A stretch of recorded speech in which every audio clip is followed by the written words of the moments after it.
It might sound crazy, but yes, you can become a millionaire with just $250 a paycheck and a Roth IRA. But there's some crucial details that you need to know first. If you watch this video until the end, you'll learn what a Roth IRA is, how it works, and how you can get the most out of one of the most powerful investment accounts out there to earn yourself a tax-free million.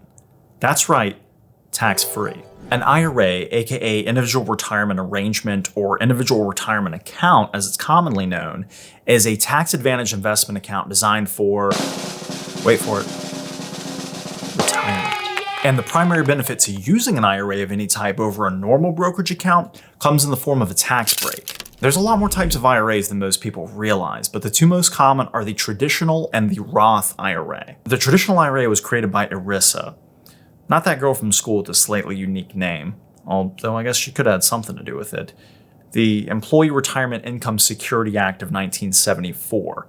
And the Roth IRA by the Taxpayer Relief Act of 1997. Now, both these accounts are pretty similar, but with some critical differences, the most obvious of which coming in the form of taxes.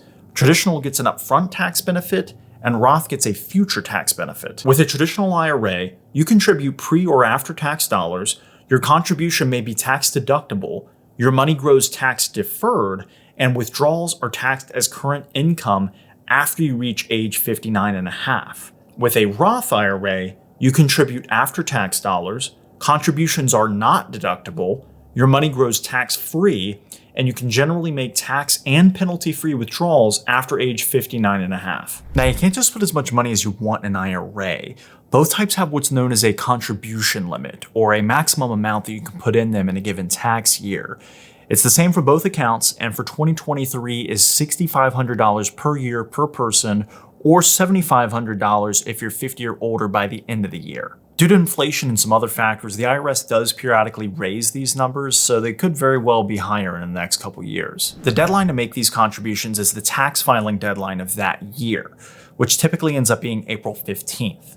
For instance, the deadline to make 2023 contributions to your IRA will most likely end up being April 15th of 2024. This is important to keep in mind because when you go to make a contribution to your IRA at the beginning of the year, you may notice that during that January to April window before taxes are due, you're given an additional option, the ability to select either current or prior year for that contribution. And during that window of time, you can actually make a contribution for the prior year, which can be really helpful for a number of reasons. Now for some of the key differences. Not everyone can contribute to an IRA.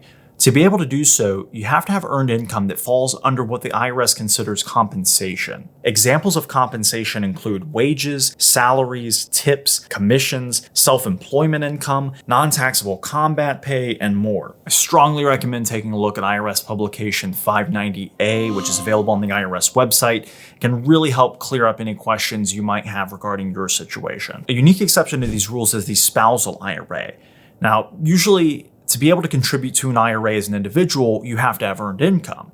But a spousal IRA allows a spouse that is working to contribute to an IRA on behalf of a spouse who isn't. This can be incredibly helpful in situations where one spouse is a stay-at-home parent and isn't able to get out there and work for income. Some key takeaways for spousal IRAs are that other than how they're funded, they're identical to normal IRAs. They can be either traditional or Roth. The IRA is an individual account, not joint, and belongs to the individual whose name is on the account, and you must be married filing jointly to take advantage of this type of account. Again, if you want more details, check out the IRS website. Now back to who can contribute to an IRA.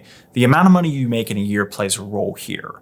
You can contribute to a traditional IRA regardless of how much money you earn in a year, but you cannot contribute to a Roth IRA if you earn above a certain amount. You may even fall within a category that lets you still contribute, but reduces the amount that you can put in the Roth. This chart gives a breakdown of those limits. To calculate the amount of your reduced contribution if you fall within those categories, you'll need to figure out your modified adjusted gross income by following steps laid out by the IRS website and again in publication 590A, which you can see here. They also have a worksheet you can use to figure this out. Going back to what we said earlier, when you contribute to a traditional IRA, you get a tax benefit in the form of your contributions being tax deductible. Although there's no limit on income to contribute to a traditional IRA like there is with a Roth, there are income limits that determine how much of your traditional IRA contribution is tax deductible. This is also impacted by whether or not you or your spouse are covered by a retirement plan at work, such as a 401k. These two charts are directly from the IRS website, where they lay out how much of your traditional IRA contribution will be tax deductible. Now, taking money out of your IRA is something that most of us hopefully don't have to worry about for quite some time, but it's important to understand how to avoid unnecessary penalties. I can't even begin to tell you how many people I've talked to that completely misunderstand the way Roth IRAs work when it comes to taking money out. Let's get one thing straight. You can take out money that you contributed anytime and for any reason without paying any penalties. Using an example, let's say that you're 30 years old and contributed $1,000 each year for the past 4 years to your Roth IRA. You also were fortunate enough to see this money grow by $1,500 through your investments to a grand total of $5,500. Let's say that you find yourself in a tough situation and you need to take some money out. You could take out $4,000, which is the total amount of your contributions, without paying any additional taxes or penalties. If, however, you decided to take out $5,000 instead, the $4,000 would still be fine since it's your contributions, but the extra $1,000 attributable to your investment growth would incur a 10% penalty and would be taxed as additional income. The second example is what would be considered a non-qualified distribution and is generally something you want to avoid ever doing if at all possible. To take money out of a Roth IRA without facing additional penalties or taxes, you would need to make what's known as a qualified distribution or meet an exception that the IRS has laid out. Look, all that being said, if you're using a Roth IRA the way it's intended, barring exceptional circumstances, you shouldn't have to worry about the intricacies of taking money out and should do everything in your power to leave the money invested in the account and let it work for you. It's called a retirement account for a reason, not an I want to take a nicer vacation account, or I want to drive a nicer car account, or and I don't have the discipline to budget my money, so I'll just use it this one-time account for retirement. Stop complaining about having your money locked up and learn to use the account the way it's intended. So we've covered putting money in, taking money out, and some of the tax implications of both, but how do investments work in a Roth IRA?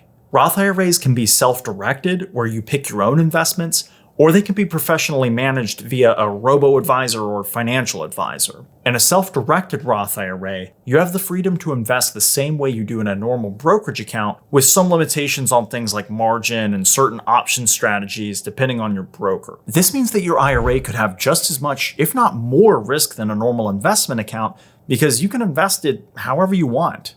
But please, whatever you do, listen to what I'm about to say. The money you put in a self-directed Roth IRA does not invest itself. You would not believe the number of people I've talked to who've been putting away money diligently in an IRA every single year for years on end, only to find out through a random conversation that they never knew their money wasn't going to invest itself, that they never understood they were in a self-directed account where they themselves have to pick those investments. And yeah, they've got some money set aside, but they've missed out on tens of thousands of dollars in foregone returns potentially.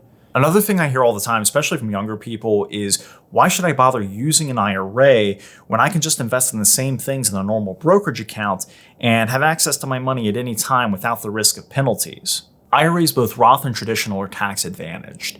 In theory, if you were to invest the same amount of money at the same time and in the same things, you should be better off using the IRAs than you would using a normal investment account. Here's a quick example to show you just how much of a difference that Roth IRA tax benefit can make. Let's say that you put $1,000 in a taxable brokerage account and $1,000 in a Roth IRA at the same time. You got really lucky and somehow managed to turn this $1,000 into $500,000 by the time you turn 60 without ever adding more money in. Assuming you're making a qualified distribution from the Roth, you could sell that stock and take out $500,000 tax-free at that point to go buy yourself another Lambo. But when you sell the $500,000 worth of stock in the regular taxable brokerage account, you'd potentially be met with over a $68,000 tax bill, leaving you with significantly less money in your pocket. So how do you become a tax-free millionaire with $250 in a Roth IRA? 2 words: time and consistency. Assuming you get paid bi-weekly, you'll receive 26 paychecks most years. If you contribute $250 per paycheck for 26 paychecks in a year, you'll hit the contribution limit of $6,500, which will work out to approximately a $541 contribution per month. If you started investing this much over the next 30 years, assuming an average 10% annual rate of return, you could end up with just over $1 million tax-free. Now, before you say, but Jake, that's crazy, I don't make enough to contribute that much. It's okay. The point of me showing you this isn't to say that there's only one path to financial freedom. When it comes to investing, there's some things you can control and there's some things you can't. By investing early, investing often, and investing intelligently, you can set yourself up for success even if you don't make very much money. Now, on the other end, I know there's some of you saying, well, $1 million in 30 years is not enough money because of inflation and blah, blah, blah. And yes, for a large number of people, you're completely right. Inflation eats away at our purchasing power with every single passing year, and $1 million in 30 years, adjusted for inflation, is not worth nearly as much as you might think it is. Those of you who can invest more should, and those of you who can't should do everything that you can given your situation. If you can be consistent and use time to your advantage by starting as early as possible, you might be surprised with just how much wealth you can build over time. And always remember, in the words of the great Curtis Jackson, if they hate, then let them hate, and watch the money pile up.